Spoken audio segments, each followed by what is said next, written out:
Hello, hello, hello. I am Lady Renae Thomas James, and welcome to my podcast. The name of this podcast is The Vineyard of Wellness, and we are going to be focusing on the journey of being mentally, emotionally, and spiritually healthy and well. Let's say that again. The journey of being mentally, emotionally, and spiritually healthy and well. So, welcome to the podcast.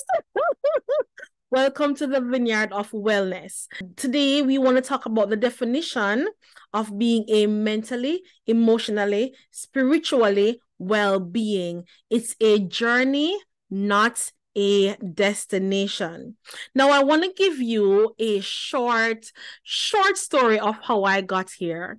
As someone who was born and raised in the Pentecostal church back in Jamaica, it is a strict religious group. Like the Caribbean religious group can be very strict.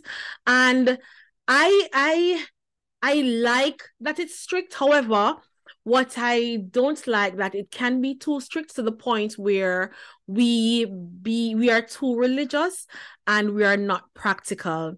Now, growing up, you didn't hear anything about mental and emotional wellness.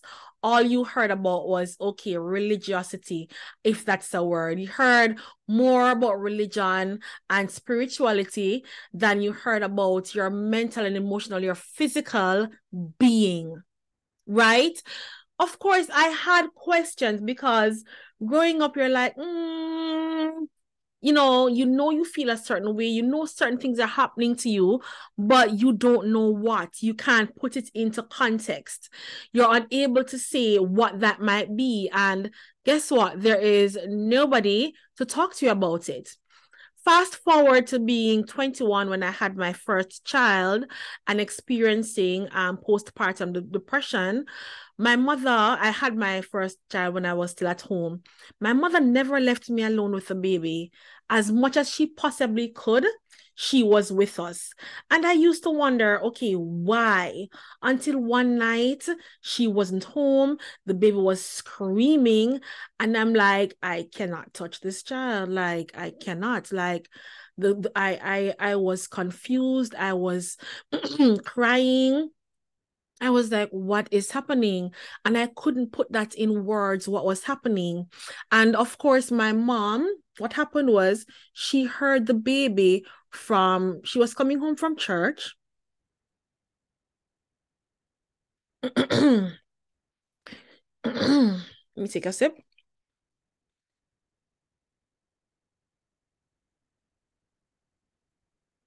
She was coming home from church and she heard the baby screaming across the street. So she ran in and helped me with the baby. To this day, no one was able to talk to me about what was happening. Then, getting older, moving across Canada, and I went through other things as well, as a young mom, teenager. I wasn't a teen mom, but as a young mom, I went through some stuff during my teenage years, then being a young mom, then being a young wife, and you're unable to see who to talk to because in the Black community, the Black Christian community as well, there is no one to see what is really happening. Then fast forward to my husband and I, we moved to Canada. And this is where I started getting education in mental illness, mental wellness, emotional wellness, and your emotional well-being. So that was amazing. And of course, because it was fairly new to me, you know about depression, but we didn't make fun of people who were depressed, but we were always taught to pray it off, just pray, just pray. But what happens when prayer works? Yes, but God is saying you need to see somebody. There's nobody to educate you on who to see and why. So, of course, coming from a culture where you hear just pray about it, just pray about it, and then into a culture where, you're told, okay, you might need to talk to somebody, or you hear different people talking about what they're experiencing, just vocalizing it without shame, that's amazing. But vocalizing it and, saying that they're seeing be it a therapist or, a psychiatrist, or they're in certain groups that is helping them get through difficult mental challenges. And looking into it for myself, I'm like, wow, as a Christian Jamaican, we were really, well, Jamaican across the board, we were really living in survival mode. We are always in survival mode. It's almost as if you don't have the time to be depressed. You don't have the time to look about your mental wellness. You don't have the time to see what's wrong with you. You have to always be on the go, always be hunting that next dollar, always be hunting for that food. But at the same time, you're not well. And what this does is you're passing that on to your children. And it seems as if, as much as we are amazing moms, amazing parents, we don't realize the ways in which that we are damaging our children. So for me, I wanted to take a step further outside of my culture, the culture of just let's not talk about it, to actually talking about it. So for me, my definition of mental wellness, mental and emotional wellness is, number one, finding out what's wrong, being self-aware. Number two, finding and seeking help. Number three, knowing that it's a journey, not a destination. And number four, talking about it to help someone else. Talking about it to help someone else. Every time I talk about it on my Instagram, there is always somebody to say, thank you, Renae. You're so brave. Thank you for talking about it. And I'm like, to myself, I'm like, why are we not talking about this more? I mean, I appreciate the comments, but that just tells me then that we have people who need the help, who are seeking the help, but they're not getting the help that they need. We have people faced with similar issues, similar challenges, and suffering because somebody's not talking about it. That for me is just absurd. Why are we not talking about it? So for me, if you see me looking down on YouTube, I am looking at my notes. To me, I think we need to be talking about it more. I think we need to make our Black counterparts aware, because the truth is, the white community, I believe, they are not afraid to speak out about certain mental illnesses, how to deal with it, praise the Lord, because that is how I got my knowledge, or where I got my knowledge from. So thank you to that community. And so for our community, the Black community and Christians, do not be afraid to seek the help you need, right? And I would love to see more Christians, coming out and talking about seeking help parallel to prayer and fasting. I would love to be able to see that, because that will empower somebody, that will help you to know that as a Christian, the Lord is saying to you, sis, if you need to talk to somebody, talk to somebody. If you need to seek help, right? This is your individual journey, and your individual journey is connected to your individual relationship with Christ. So it doesn't really matter what everyone else has to say, he, she, or the old lady has to say. It has to do with, okay, what is Christ saying to you? And if you don't believe in Christ, what do you believe in? What is that higher being saying to you? What is your religious group or whomever you serve saying to you? Because no matter what, as an individual, you're going to need to bring forward your best self. And your best self may very well need help.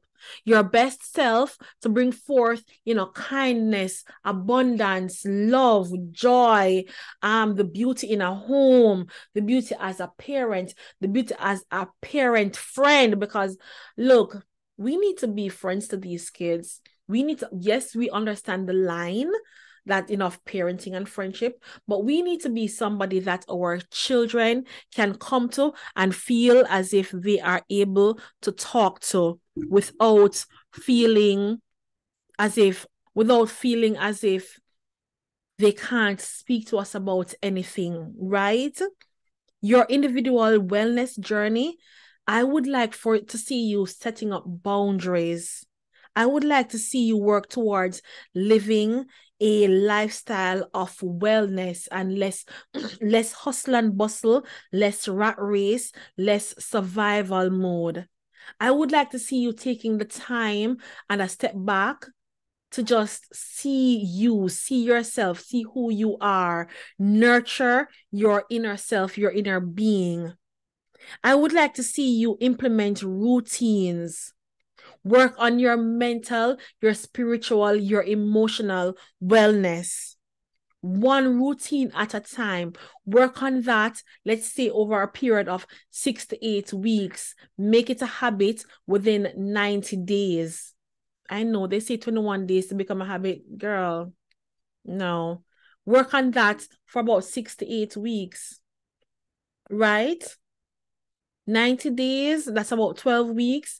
It should become a habit before you start implementing another one. Being our best self can be challenging. It's going to be intentional, but without working, you're not going to see the reward. I am currently working, no word of a lie, on my sleep routine because that got messed up last year, and even worse when I went to Jamaica on vacation. That got messed up. So now I am working on my sleep routine, getting to bed earlier so that I'm able to wake up earlier. Is it working every night? No. Am I beating up myself about it every night? Absolutely not. Implement that nighttime routine. Implement that morning routine. How you go to bed at night, a lot of times shape the way you wake up in the morning. How you start your morning shapes your day. I like to go to bed, doing a whole skincare routine, body care routine. It's just my thing. I've always been that girl. It's my thing. Waking up in the morning, I still do a skincare routine, a body care routine. It's not as intense as my nighttime routine, but I still do it. At night, I love a good solar worship session.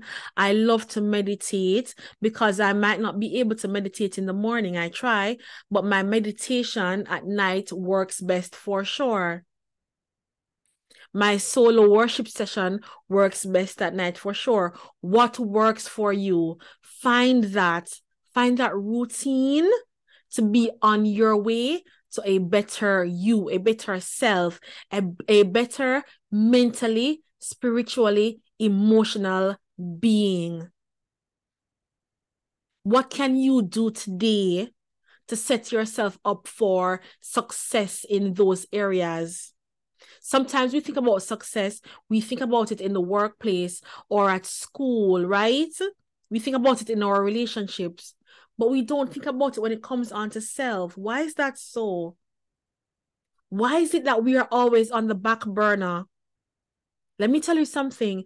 I have felt burnout. It is not pretty. It is not pretty. Do not wait until you need to see the doctor before you take it too seriously. Let's start working on ourselves today. So I'm going to leave you with some homework.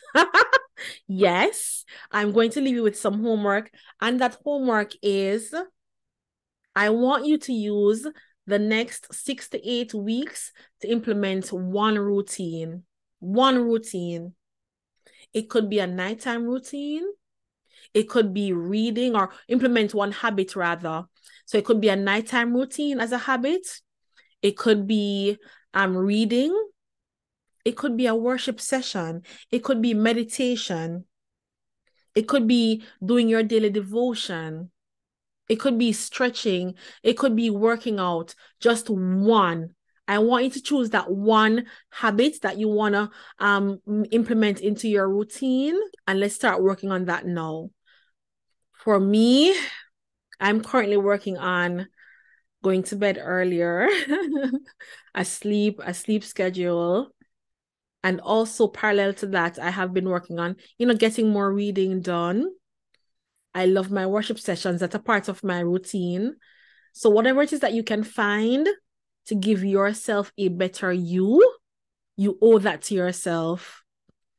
If you are not already following me on Instagram, I'm on Instagram at lady.Renae Thomas James.